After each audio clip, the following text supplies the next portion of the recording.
Hi guys, ഇന്ന് നമ്മൾ വന്നിരിക്കുന്നത് ഒരു പ്രത്യേക തരത്തിലുള്ളൊരു ഫേസ് പാക്കുമായിട്ടാണ് കേട്ടോ. യൂട്യൂബിൽ ആരും തന്നെ ഈ ഒരു ഫേസ് പാക്ക് നിങ്ങൾക്ക് പരിചയപ്പെടുത്തിയിട്ടില്ല.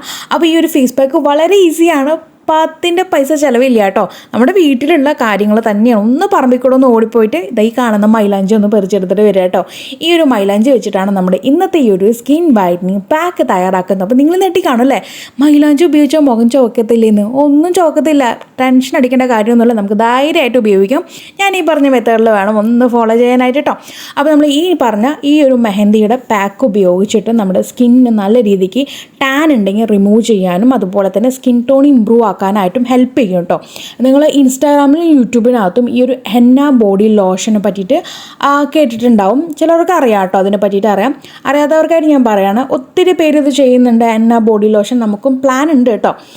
അപ്പോൾ ഈ ഒരു ബോഡി ലോഷൻ വന്നിട്ട് നല്ല രീതിക്ക് സ്കിന്നിന് ആ ഒരു പെർമനൻ്റ് ആയിട്ട് നല്ല രീതിക്ക് ടാനൊക്കെ മാറ്റി റിമൂവ് ചെയ്ത് നന്നായിട്ട് സ്കിൻ ടോൺ ഇമ്പ്രൂവ് ആക്കാനായിട്ടും സ്കിന്നിന് നല്ലൊരു ഗ്ലോ. ഞാനിപ്പോൾ ഈ ഒരു പാക്ക് ഉണ്ടാക്കിയിട്ട് പിറ്റേന്ന് നോക്കിയപ്പോൾ നല്ലൊരു ഗ്ലോ ആയിരുന്നു കേട്ടോ. നമ്മുടെ ഗ്ലാസ് സ്കിന്നിൻ്റെ ആ ഒരു ഗ്ലോ ആണ് എനിക്ക് കിട്ടിയിട്ടുണ്ടായിരുന്നത്. മാത്രമല്ല ഒരു ഇൻസ്റ്റൻറ്റ് ബ്രൈറ്റ്നെസ് ഉണ്ടായിരുന്നു കേട്ടോ. അപ്പോൾ ഗൈസ്, തീർച്ചയായിട്ടും നമുക്ക് ഈ ഒരു മെത്തേഡ് ഫോളോ ചെയ്ത് വരികയാണെന്നുണ്ടെങ്കിൽ വെളുത്തിട്ട് പാറിയിട്ടില്ലെങ്കിലും ഒരു 2-3 ഷെയ്ഡ്സ് ഗ്യാരണ്ടി ആയിട്ട് ഞാൻ പറയുന്നു നമുക്ക് കൂട്ടിക്കൊണ്ടുവരാൻ പറ്റും നമ്മുടെ സ്കിൻ ടോണിന്. ഓക്കെ, അപ്പോൾ ഞാനിവിടെ ഒരു പിടി മൈലാഞ്ചി എടുത്തിട്ട് നമ്മൾ ഒരു ഗ്ലാസ് വെള്ളത്തിനകത്തേക്ക് ഡിപ്പ് ചെയ്തിട്ട് ഒന്ന് തിളപ്പിച്ചെടുക്കുകയാണ്. തിളപ്പിച്ച് നമുക്ക് ആ ഒരു മൈലാഞ്ചിൻ്റെ എക്സ്ട്രാക്റ്റാണ് നമുക്ക് വേണ്ടത് കേട്ടോ. അപ്പോൾ ഗൈസ്, ഇതാ നമ്മുടെ ഈ ഒരു പച്ച മൈലാഞ്ചി ഇലയുടെ എക്സ്ട്രാക്റ്റ് നമ്മൾ കംപ്ലീറ്റ് ആയിട്ട് നമ്മുടെ ഒരു വെള്ളത്തിലേക്ക് വന്ന് കിട്ടിയിട്ടുണ്ട്. ഇനി നമുക്കിത് ഫിൽറ്റർ ഉപയോഗിച്ച് അരിച്ച് മാറ്റി വയ്ക്കുന്നുണ്ട്. ഇനി ഈ ഒരു എക്സ്ട്രാക്റ്റിനകത്തേക്ക് നമ്മൾ അല്പം ചോളമാവാണ് ചേർത്ത് കൊടുക്കുന്നത്. നിങ്ങൾക്ക് ഇവിടെ ചോളമാവിന് പകരമായിട്ട് ഇതിനകത്തേക്ക് നമ്മൾ റൈസ് പൗഡർ ചേർത്ത് കൊടുക്കാം, കൂവപ്പൊടി ചേർത്ത് കൊടുക്കാം, അതുപോലെ തന്നെ പൊട്ടോട്ടോ സ്റ്റാർച്ച് ഉണ്ടെങ്കിൽ അങ്ങനെ, അതും അല്ലെങ്കിൽ നമുക്ക് റാഗിയുടെ സ്റ്റാർച്ച്, ഇതൊക്കെ ഞാൻ വീഡിയോ ചെയ്തിട്ടുണ്ട്. ഇതെല്ലാത്തിൻ്റെ സ്റ്റാർച്ച് എങ്ങനെ എടുക്കണം പറ്റിയിട്ടുള്ള വീഡിയോ ഞാൻ ചെയ്തിട്ടുണ്ട്. കൂവപ്പൊടിയുടെ ഒന്നും ചെയ്തിട്ടില്ല, എങ്കിലും മറ്റുള്ള കാര്യങ്ങളിലൊക്കെ ഞാൻ പറഞ്ഞിട്ടുണ്ട്. റൈസ് സ്റ്റാർച്ച് ആണെങ്കിൽ, പൊട്ടോട്ടോ സ്റ്റാർച്ച്, റാഗി സ്റ്റാർച്ചൊക്കെ ആണെങ്കിൽ അതിൻ്റെ എല്ലാം ഞാൻ വീഡിയോ ചെയ്തിട്ടുണ്ട്. അപ്പോൾ നിങ്ങൾക്ക് ഇതിനകത്തേക്ക് ഏത് സ്റ്റാർച്ച് വേണമെങ്കിലും ഇതിനകത്തേക്ക് ആഡ് ചെയ്ത് കൊടുക്കാം. ഇനിയിപ്പോൾ സ്റ്റാർച്ച് ഇല്ലെങ്കിൽ നമുക്ക് റൈസ് പൗഡർ ചേർത്താലും കുഴപ്പമൊന്നുമില്ല കേട്ടോ. അപ്പോൾ ആ രീതിക്ക് നിങ്ങൾക്ക് ചെയ്യാം. അപ്പോൾ ഞാനിവിടെ ചോളമാവാണ് എടുക്കുന്നത്, നമ്മുടെ കോൺഫ്ലവർ. അത് ഇതിനകത്തേക്ക് ഞാൻ 2 ടേബിൾ സ്പൂണാണ് ആഡ് ചെയ്ത് കൊടുക്കാൻ പോകുന്നത്. അതും കൂടി ഇതിനകത്തേക്ക് ചേർത്ത് നല്ല രീതിക്ക് മിക്സ് ചെയ്ത് കൊണ്ടുവരാം കേട്ടോ. മിക്സ് ചെയ്യുമ്പോൾ തന്നെ നമ്മുടെ ഒരു ഹെന്നയുടെ കളറ് ചെറിയൊരു ചേഞ്ച് ഉണ്ടാവും. അതുപോലെ തന്നെ നമ്മളത് കുക്ക് ചെയ്തെടുക്കുമ്പോൾ വേറൊരു കളറായിരിക്കും നമുക്ക് കിട്ടുക. ഈ ഒരു കളറൊന്നും ഫേസിൽ പിടിക്കത്തില്ല, ആരും ടെൻഷൻ ആവണ്ട. നമ്മളിത് ഒത്തിരി നേരമൊന്നും ഫേസിൽ വെക്കുന്നില്ല. ഇതിൻ്റെ ഒരു ടൈം ഞാൻ പറയുന്നുണ്ട്, വീഡിയോയുടെ എൻഡിലായിട്ട് പറയുന്നുണ്ട് കേട്ടോ. അപ്പോൾ തന്നെ നമ്മൾ മിക്സ് ചെയ്തിട്ട് ഈ ഒരു കൂട്ടിന് നമുക്ക് ഡബിൾ ബോയിലിംഗ് മെത്തേഡ് വഴിയോ അല്ലെങ്കിൽ ഡയറക്റ്റായിട്ടോ നമുക്ക് ഹീറ്റ് ചെയ്ത് കൊണ്ടുവരാമെന്നാണ്. അപ്പോൾ ഞാൻ നേരത്തെ മൈലാഞ്ചിയുടെ എക്സ്ട്രാക്റ്റ് എടുക്കാൻ വേണ്ടി വെച്ചിട്ടുള്ള പാത്രത്തിനകത്തേക്ക് ആക്കിയിട്ട് ഡയറക്റ്റായിട്ട് തന്നെ ഹീറ്റ് ചെയ്ത് കൊണ്ടുവരും കേട്ടോ. ഹീറ്റ് ചെയ്തിട്ട് ഈ കാണുന്ന ലെവലിൽ നമ്മൾ നന്നായിട്ട് കുറുക്കി എടുത്തിട്ട് വന്നിട്ടുണ്ട്. ഒത്തിരി ഞാൻ കട്ടിയാക്കിയിട്ടില്ല, ആ ഒരു ലൂസ് കൺസിസ്റ്റൻസിയിൽ തന്നെയാണ് എടുത്തിരിക്കുന്നത് കേട്ടോ. അപ്പോൾ ഈ ഒരു മെത്തേഡിൽ നിങ്ങളൊന്ന് കുറുക്കി കൊണ്ടുവരിക. അപ്പോൾ കുറുക്കി ഒന്ന് ഇച്ചിരി അങ്ങ് തണുത്ത് വന്നതിന് ശേഷം നമ്മളിതിനകത്തേക്ക് നമ്മുടെ സ്വന്തം ബ്രാൻഡായിട്ടുള്ള ഷംനു ഓർഗാനിയുടെ ആലോവേര പ്ലസ് സാഫ്രോൺ ജെല്ലാണ് ഇതിനകത്തേക്ക് ആഡ് ചെയ്ത് കൊടുക്കുന്നത്. ഏകദേശം നമ്മുടെ ബോട്ടിൽ കാലി ആയിട്ടുണ്ട്, 1 ടീസ്പൂണോളം കിട്ടിയിട്ടുണ്ടായിരുന്നു കേട്ടോ. ഇത് നമുക്ക് നിർബന്ധമുള്ള കാര്യമല്ല, നമ്മുടെ സ്കിന്നൊന്ന് ഹൈഡ്രേഷൻ ആയിട്ട് ഇരിക്കാൻ വേണ്ടിയിട്ടാണ് ഞാൻ ഇതിനകത്തേക്ക് 1 ടീസ്പൂൺ ആലോവേര ജെല്ല് ചേർക്കുന്നത്. അതുപോലെ തന്നെ ഡ്രൈ സ്കിന്നുകാർക്ക് ഇതിനകത്തേക്ക് ഓയിലോ അല്ലെങ്കിൽ ഗ്ലിസറിനോ ആഡ് ചെയ്ത് കൊടുക്കുക കേട്ടോ.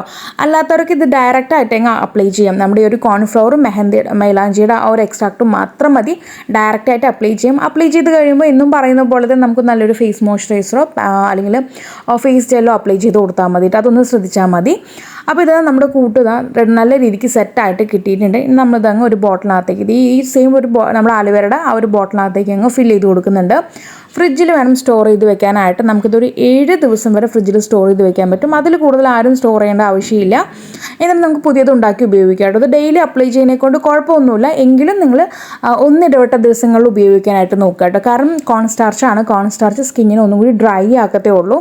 അപ്പോൾ അതുകൊണ്ടാണ് ഞാൻ നേരത്തെ പറഞ്ഞ പോലെ ഏത് പാക്ക് നമ്മൾ അപ്ലൈ ചെയ്ത് കഴിയുമ്പോഴും ഒരു നല്ലൊരു മോയ്സ്ചറൈസറോ ജെല്ലോ അപ്ലൈ ചെയ്യാനായിട്ട് മറക്കരുതെന്ന് പറയുന്നത്. ഓക്കെ, അപ്പോൾ നിങ്ങൾക്ക് ഡെയിലി ഉപയോഗിക്കുന്നതിൽ കുഴപ്പമൊന്നുമില്ല. നിങ്ങൾ നല്ല രീതിക്ക് സ്കിന്നിനെ കെയർ ചെയ്യുകയാണെന്നുണ്ടെങ്കിൽ നിങ്ങൾക്ക് ഡെയിലി ഉപയോഗിക്കും. അതല്ലാന്നുണ്ടെങ്കിൽ ഒരു ഒന്നിടവിട്ട ദിവസങ്ങളിൽ മാത്രം ഉപയോഗിച്ചാൽ മതി കേട്ടോ. അപ്പോൾ ഞാനിത് എൻ്റെ കയ്യിലും ഫേസിലൊക്കെ അപ്ലൈ ചെയ്ത് കാണിക്കുന്നുണ്ട്. നമുക്ക് ഫസ്റ്റ് ആ ഒരു യൂസിൽ തന്നെ നല്ലൊരു സ്കിന്നൊക്കെ ഒന്ന് ബ്രൈറ്റ്നെസ് നമുക്ക് തോന്നുന്നുണ്ട്. പക്ഷേ ഇതിൻ്റെ ശരിക്കും എക്സാക്റ്റ് റിസൾട്ട് അറിയുന്നത് പിറ്റേ ദിവസമാണ് കേട്ടോ. നല്ലൊരു ഗ്ലോയിങ് ഫിനിഷാണ് നമ്മുടെ സ്കിന്നിൽ കിട്ടിയിട്ടുണ്ടായിരുന്നത്. മാത്രമല്ല സ്കിൻ ഒരു ബ്രൈറ്റ്നെസ് ആയിട്ട് നമുക്കൊരു ഫീൽ ചെയ്തിട്ടുണ്ടായിരുന്നു കേട്ടോ. അപ്പോൾ ഈ ഒരു രീതിക്ക് നിങ്ങൾ ഒരു 2 ആഴ്ച അല്ലെങ്കിൽ ഒരു 3 ആഴ്ച കണ്ടിന്യൂസ് ആയിട്ട് ഉപയോഗിക്കുമ്പോൾ തന്നെ അടിപൊളി റിസൾട്ടായിരിക്കും. ഡാർക്ക് സ്പോട്ടൊക്കെ ഉണ്ടെങ്കിൽ അതെല്ലാം പോകാനായിട്ടും ഹെൽപ്പ് ചെയ്യും കേട്ടോ. അപ്പോൾ തീർച്ചയായിട്ടും ഗൈസ് ഒന്ന് ട്രൈ ചെയ്ത് നോക്കുക. അതുപോലെ തന്നെ നിങ്ങൾക്കിത് ഫ്രിഡ്ജിൽ സ്റ്റോർ ചെയ്യുന്ന കാര്യം ഞാൻ നേരത്തെ പറഞ്ഞിട്ടുണ്ടായിരുന്നു. അതുപോലെ തന്നെ ഇതൊരു 15 വയസ്സിന് മുകളിലുള്ള കുട്ടികൾ ഉപയോഗിച്ചാൽ മതി. അതിന് താഴെയുള്ളവർക്ക് വേണ്ട കേട്ടോ. 15 വയസ്സിന് മുകളിലുള്ള കുട്ടികൾക്ക് മാത്രം ഇത് ഉപയോഗിച്ചാൽ മതിയാകും. അതുപോലെ തന്നെ ഈ ഒരു ഫേസ് പാക്ക് നമ്മൾ ഫേസിൽ അപ്ലൈ ചെയ്തിട്ട് മാക്സിമം 15 മിനിറ്റ്, അതിൽ കൂടുതൽ ആരും വെക്കരുത്. 10 അല്ലെങ്കിൽ 15 മിനിറ്റ് അത്രമാത്രം ഇത് ഫേസിൽ വെച്ചതിന് ശേഷം പ്ലെയിൻ വാട്ടർ ഉപയോഗിച്ചിട്ട് വേണം ഫേസ് വാഷ് ചെയ്യാനായിട്ട്. സോപ്പോ ഫേസ് വാഷോ ഒന്നും തന്നെ ഉപയോഗിക്കരുത് കേട്ടോ. 2-3 മണിക്കൂർ നേരത്തേക്ക് അതൊന്നും ഉപയോഗിക്കരുത്. അപ്പോൾ ഈ രീതിക്ക് നിങ്ങളൊരു 2 വീക്സ് ഫോളോ ചെയ്ത് വരികയാണെന്നുണ്ടെങ്കിൽ തീർച്ചയായിട്ടും നിങ്ങളുടെ ആ ഒരു സ്കിൻ ടോണിൽ നല്ല രീതിക്ക് ചേഞ്ചസ് കാണാൻ പറ്റും കേട്ടോ. അപ്പോൾ ഗൈസ് എല്ലാവരും ഒന്ന് ട്രൈ ചെയ്ത് നോക്കുക. ട്രൈ ചെയ്തിട്ട് നിങ്ങൾക്കുണ്ടായിട്ടുള്ള മാറ്റം ഈ ഒരു വീഡിയോയുടെ താഴെ വന്ന് അറിയിക്കാനായിട്ട് മറക്കരുത്. അപ്പോൾ ഇനിയൊരു പുതിയ വെറൈറ്റി വീഡിയോയുമായി വരുന്നവരേക്കും tata bye bye from Shamna.